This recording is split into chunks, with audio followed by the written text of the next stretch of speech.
ಎಲ್ಲರಿಗೂ ನಮಸ್ಕಾರ. ಇವತ್ತಿನ ರೆಸಿಪಿ ಬೇಳೆ ಹಾಕದೆ ಮಾಡುವಂತಹ ಸಾರು ಅಂತ ಕರಿಬೋದು ಅಥವಾ ಸಾಂಬಾರು ಅಂತಲೂ ಕರಿಬೋದು.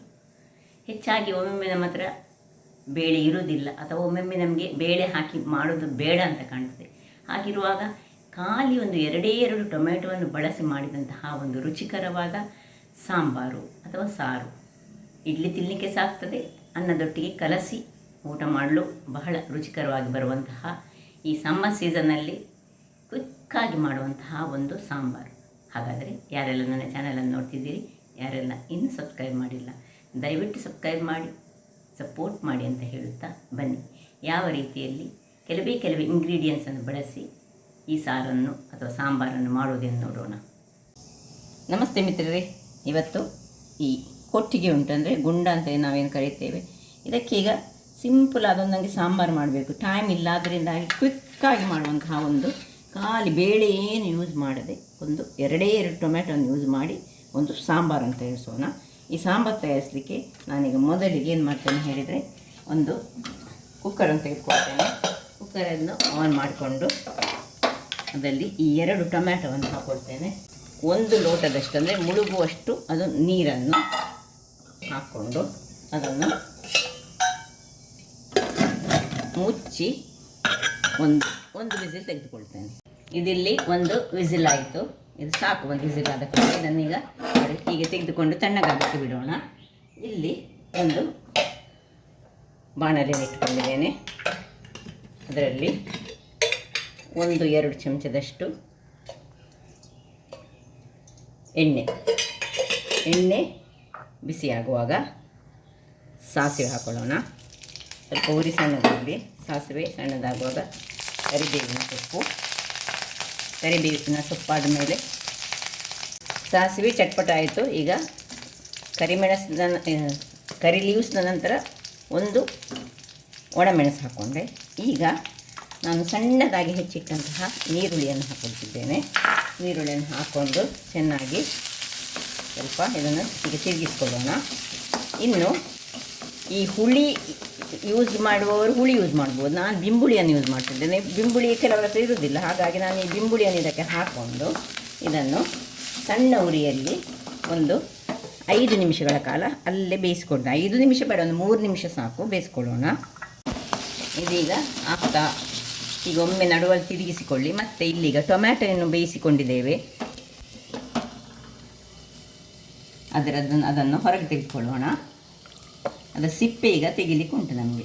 ಮತ್ತು ಈ ನೀರಿನಲ್ಲಿ ಸ್ವಲ್ಪ ನೀರನ್ನು, ಟೊಮ್ಯಾಟೊ ಬೇಯಿಸಿದ ಒಳ್ಳೆ ನೀರನ್ನು ತೆಗೆದುಕೊಂಡು ನಾವು ಇದಕ್ಕೆ ಸ್ವಲ್ಪ ಹಾಕೊಳ್ಳೋಣ.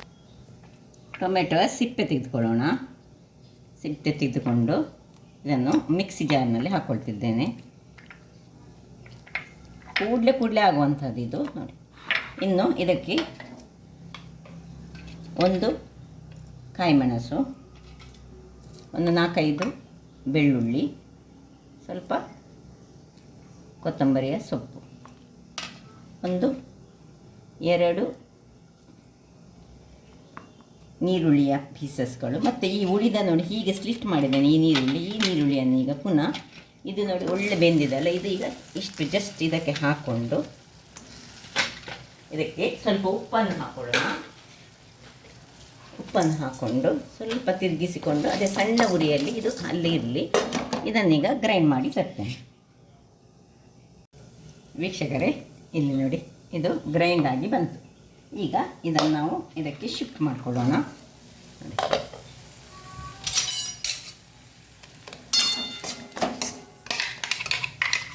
ಟೊಮ್ಯಾಟೊ ಬಿಂಬುಳಿ ಒಟ್ಟಿಗೆ ಸೇರುವಾಗ ನೋಡಿ ಇಲ್ಲಿ ಈಗ ಕಲ್ಲರ್ ಈ ರೀತಿಯಾಗಿ ಬಂತು. ಈಗ ಇದಕ್ಕೆ ಏನು ನಾವು ನೀರು ಉಂಟು, ಇಲ್ಲಿ ಟೊಮೆಟೊ ಬೇಯಿಸಿದ ನೀರನ್ನು ಯೂಸ್ ಮಾಡ್ತಿದ್ದೇನೆ ನಾನು. ಟೊಮೆಟೊವನ್ನು ಚೆನ್ನಾಗಿ ತೊಳೆದುಕೊಂಡು ಮಾಡಿದರೆ ಆಯಿತು. ಈಗ ಇನ್ನು 1 ಚಮಚದಷ್ಟು ಸಾರಿನ ಪುಡಿಯನ್ನು ಹಾಕ್ಕೊಳ್ತಿದ್ದೇನೆ.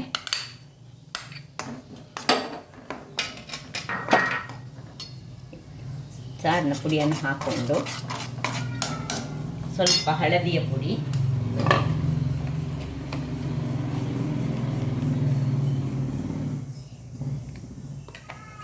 ಒಂದು ಅರ್ಧ ಚಮಚದಷ್ಟು ಹಳದಿಯ ಪುಡಿ ಹಾಕ್ಕೊಂಡು ಇನ್ನು ಒಂದು ಕುದಿ ಬರುವವರೆಗೆ ಇದನ್ನು ಮುಚ್ಚಿಟ್ಟುಕೊಳ್ಳೋಣ. ಇನ್ನು ಅದಕ್ಕೆ ಬೇಕಿದ್ದಷ್ಟು ನೀರು, ಹುಳಿ ನೀರು ಬೇಕಿದ್ದರೆ ಹುಳಿ ನೀರು ಎಲ್ಲವನ್ನು ಮತ್ತೆ ಹಾಕೊಳ್ಳೋಣ. ವೀಕ್ಷಕರೇ, ಇಲ್ಲಿ ಕುದೀತಾ ಉಂಟು. ನಾವು ಈಗ ಉಪ್ಪು ಸ್ವಲ್ಪ ಚೆಕ್ ಮಾಡಿಕೊಳ್ಳಿ. ಉಪ್ಪು ಕಡಿಮೆ ಇದ್ದರೆ ಉಪ್ಪು ಹಾಕ್ಕೊಳ್ಳಿ. ಇನ್ನು ಟೊಮ್ಯಾಟೊ ಬೇಯಿಸಿದ ನೀರು ಉಂಟಲ್ಲ ಅದನ್ನು ಪುನಃ ಇದಕ್ಕೆ ಶಿಫ್ಟ್ ಮಾಡ್ಕೊಳ್ಳೋಣ. ಶಿಫ್ಟ್ ಮಾಡಿಕೊಂಡು ಇನ್ನು ಇದು ಸ್ವಲ್ಪ ದಪ್ಪ ಬರಲಿಕ್ಕೆ ಇಲ್ಲಿ ನಾವು ಒಂದು ಚಮಚದಷ್ಟು ಅಕ್ಕಿ ಹುಡಿಯನ್ನು ತೆಗೆದುಕೊಂಡಿದ್ದೇನೆ. ಅಕ್ಕಿ ಹುಡಿಯನ್ನು ಸ್ವಲ್ಪ ಸ್ಲರಿ ಮಾಡ್ಕೊಳ್ಳೋಣ, ಸ್ವಲ್ಪ ಅಷ್ಟೇ. ಇನ್ನು ಸ್ವಲ್ಪ ಹಿಂಗು ಹಾಕ್ಕೊಳ್ತಿದ್ದೇನೆ ನಾನು ಇದರೊಟ್ಟಿಗೆ.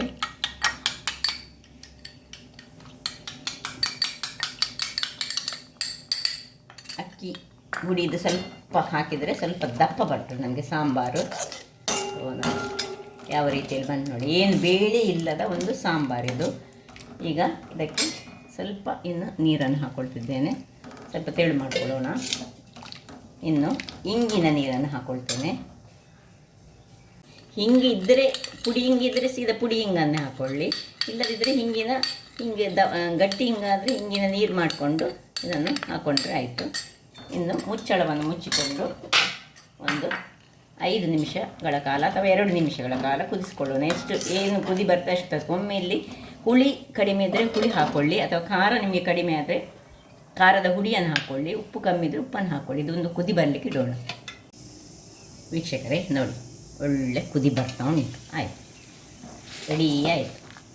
ಉಪ್ಪು ಹುಳಿ ಖಾರ ನೋಡಿದರೆ ಆಯಿತು. ನೋಡಿ ಹೀಗೆ ಏನು ಯಾವ ದಾಲ್ ಹಾಕದೆ ಮಾಡಿದಂತಹ ಒಂದು ರುಚಿಕರವಾದ ಸಾಂಬಾರು ಸಿದ್ಧವಾಗಿದೆ. ಟೇಸ್ಟ್ ಅಂತ ಅದ್ಭುತವಾಗಿ ಉಂಟು. ಆಫ್ ಮಾಡ್ಕೊಳ್ತಿದ್ದೇನೆ. ಈಗ ಒಂದು ಇಡ್ಲಿ ಆದರೆ ಇಡ್ಲಿ ಅಥವಾ ಇಂಥದ್ದು ನಾವು ಕರಾವಳಿಗರು ಮಾಡುವಂತಹ ಈ ಗುಂಡ ಹೇಳ್ತೇವಲ್ಲ ನಾವು, ಇದರಲ್ಲಿ ಹಾಕ್ಕೊಂಡು ಒಂದು ಸಾಂಬಾರು ಹಾಕಿದರೆ ರುಚಿಕರವಾದ. ಈ ಬಿಂಬುಳಿ ಇಲ್ಲದಿದ್ದರೆ ನಾವು ಹುಳಿಯನ್ನು ಯೂಸ್ ಮಾಡ್ಕೊಳ್ಬೋದು. ಹುಳಿ ನೀರು ಹಾಕಿದರೆ ಆಯಿತು ಆ ಟೈಮ್ನಲ್ಲಿ. ಸೊ ನೋಡಿದ್ರಲ್ಲ ವೀಕ್ಷಕರೇ, ಒಂದು ಸುಲಭ ವಿಧಾನದಲ್ಲಿ ನಾವು ಮಾಡುವಂತಹ ಒಂದು ಬೇಳೆ ಇಲ್ಲದಂತಹ ಸಾಂಬಾರು. ಹಾಗಾದರೆ ನನ್ನ ಈ ಕುಕಿಂಗ್ ಚಾನಲ್ ನಿಮಗೆ ಇಷ್ಟ ಆದರೆ ಬೋಳು ಸುವರ್ಣ ಚಾನಲನ್ನು ಲೈಕ್ ಮಾಡಿ, ಶೇರ್ ಮಾಡಿ ಹಾಗೂ ಸಬ್ಸ್ಕ್ರೈಬ್ ಮಾಡಿ, ಹಾಗೂ ನನ್ನ ಇನ್ಸ್ಟಾಗ್ರಾಮ್ ಪೇಜನ್ನು ಫಾಲೋ ಮಾಡಿ. ಧನ್ಯವಾದಗಳು.